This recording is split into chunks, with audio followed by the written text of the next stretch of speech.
Filmes como Zeitgeist e o livro O Código da Vinci, de Dan Brown, proclamam que Jesus foi uma cópia de mitos antigos. Tal teoria foi completamente descartada há mais de 100 anos, mas os céticos continuam a proclamá-la como se fosse baseada em estudos sérios e novos.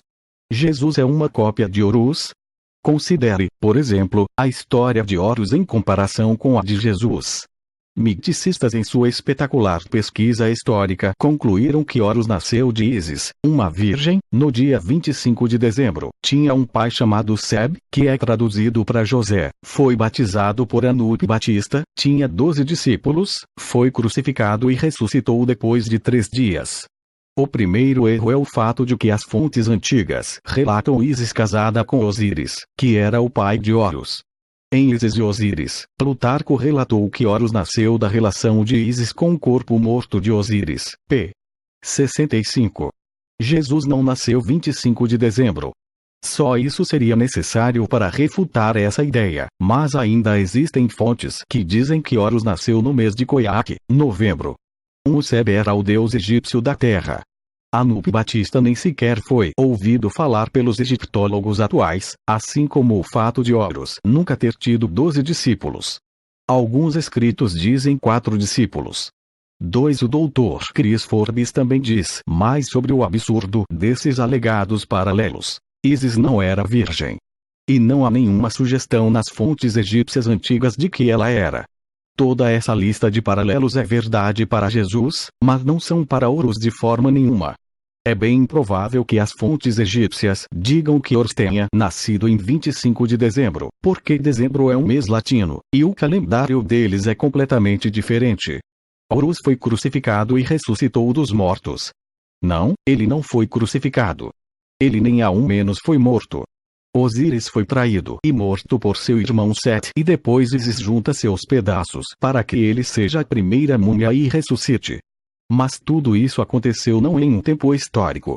Isso tudo aconteceu no equivalente ao tempo egípcio do era uma vez, um tempo mitológico. 3 Jesus é uma cópia de Mitra? Outro alegado paralelo vem de Mitra. A lista é praticamente a mesma. Podemos começar citando que Mitra não nasceu de uma virgem. Bom, depende do que você entende por virgem. Quer dizer, Mitra nasceu de uma rocha. 4 Mas outras versões dizem que ele nasceu como um adulto por Ahura Mazda. 5 O historiador Edwin M. Yamauchi descarta completamente a possibilidade de Jesus ser uma cópia de Mitra. Ele diz: mesmo que Mitra tenha sido um deus persa que foi atestado bem antigamente, no século XIV AC, nós não temos quase nenhuma evidência do mitraísmo no sentido de uma religião de mistério no Oeste até muito tempo depois, tempo demais para ter influenciado o início do cristianismo.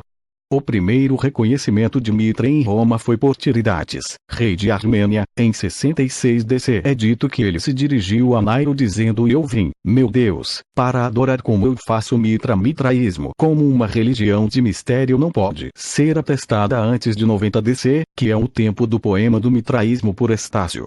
Nenhum templo mitraico foi encontrado na Pompeia, que foi destruída pela erupção do Vesúvio em 79 DC. A inscrição mitraica mais antiga no Oeste está em uma estátua do imperador Trajanos de 101 DC. Os primeiros templos mitraicos são datados do 2º século. Há algumas inscrições feitas à mão que datam do início do 2º século, mas a vasta maioria dos textos é datada de 140 DC. A maioria das evidências que temos dizem que o mitraísmo veio no 2º, 3º e 4º século depois de Cristo. 6 Problemas gerais com a teoria do plágio por causa do espaço. Não comentarei mais dos outros alegados paralelos. Mas podemos ver alguns problemas gerais com toda essa alegação de paralelismo.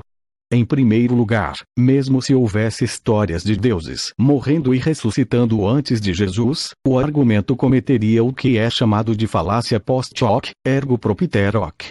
Quer dizer, só porque X aconteceu antes de Y, não significa que X seja a causa de Y. Mesmo que as religiões tivessem seus paralelos antes do cristianismo, isso não implicaria que os judeus resolveram copiá-los.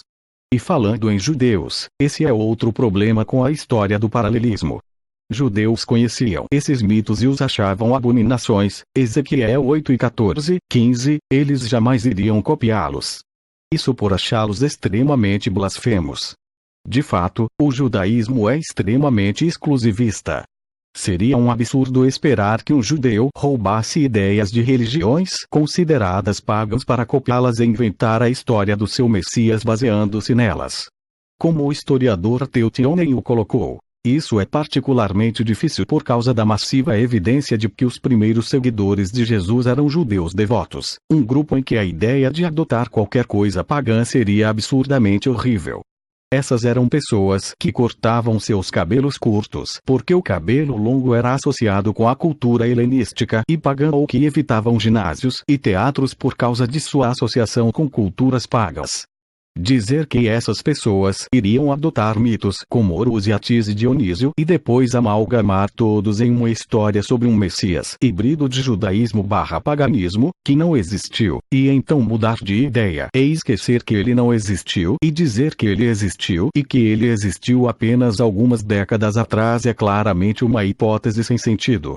7. Por fim, o primeiro paralelo real de um Deus que morre e ressuscita só aparece depois do ano 150 DC, mais de 100 anos depois da origem do cristianismo. 8. O historiador T.N.D. Mettinger fez um estudo acadêmico sobre os deuses que morriam e ressuscitavam. Ele demonstra que o consenso entre os estudiosos é o de que esses mitos datam de depois do cristianismo.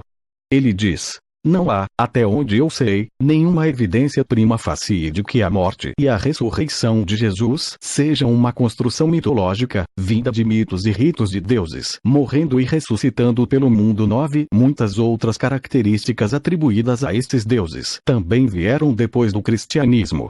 Em outras palavras, mesmo se os seus mitos predatarem o cristianismo, a parte ou versão deles que conta algo paralelo ao cristianismo veio depois. Por exemplo, Dionísio transformando água em vinho vem de um documento do 2º século, chamado Leucippe Clitofonte, de Aquiles Tácio. Além disso, um amuleto chamado Amuleto de Orfeu, que supostamente mostra Dionísio crucificado, é uma fraude criada no século XX. 10. O historiador Gary Habermas diz: eu não conheço ninguém que pense que Dionísio seja pré-cristão. Não há parte da ressurreição. 11. Krishna é outro exemplo de adições posteriores ao cristianismo. Por exemplo, dizem que Krishna era chamada de Jesus por seus discípulos. Porém, a fonte para isso vem de escritos de Louis Jacoliot, do século XIX. John Robertson diz que o caso em favor da suposição da prioridade cristã tem sido de forma geral fortalecido pela investigação precisa da literatura hindu, a qual demonstrou que a maior parte dela vem de uma edição muito mais tardia do que foi imaginado. 12. A maioria dos alegados paralelos entre Krishna e Jesus vem no mínimo do 2º século DC. 27. 13. E é bem provável que os hindus tenham copiado o cristianismo, e não o contrário. 14. Atis é outro exemplo. O historiador Michael Licona diz que esse mito de Atis é mais antigo do que o cristianismo, mas o primeiro registro que temos de uma ressurreição de Atis vem de muito depois do 1º século. Outro exemplo que Licona cita é Adonis, que vem de mais de 100 anos depois de Jesus. 15. Podemos citar também o caso do zoroastrismo, que realmente possui alguns paralelos com o cristianismo. Porém, eles são bem poucos, e ainda assim vêm de fontes mais tardias. Como diz o historiador J. P. Holding, nossa principal fonte para detalhes sobre Zoroastro é a Avesta, uma coleção de textos sagrados os quais foram escritos entre 346 e 360 DC, e que nós temos cópias manuscritas apenas do século XIII. Algumas partes do material provavelmente vêm do tempo antes da era cristã, mas a maior parte dele é reconhecida como sendo hinos e algumas informações básicas que eram parte de uma tradição oral. O resto é provável que tenha sido adicionado depois. 16. Até mesmo na Bíblia podemos ver isso. No livro de Atos, quando Paulo pregou aos gregos sobre a ressurreição de Jesus, eles zombaram dele. Atos 17:32. Mettinger concluiu que não existe evidência para a morte de deuses que morrem e ressuscitam com sofrimento vicário pelos pecados. A morte e a ressurreição de Jesus mantém seu caráter único na história das religiões.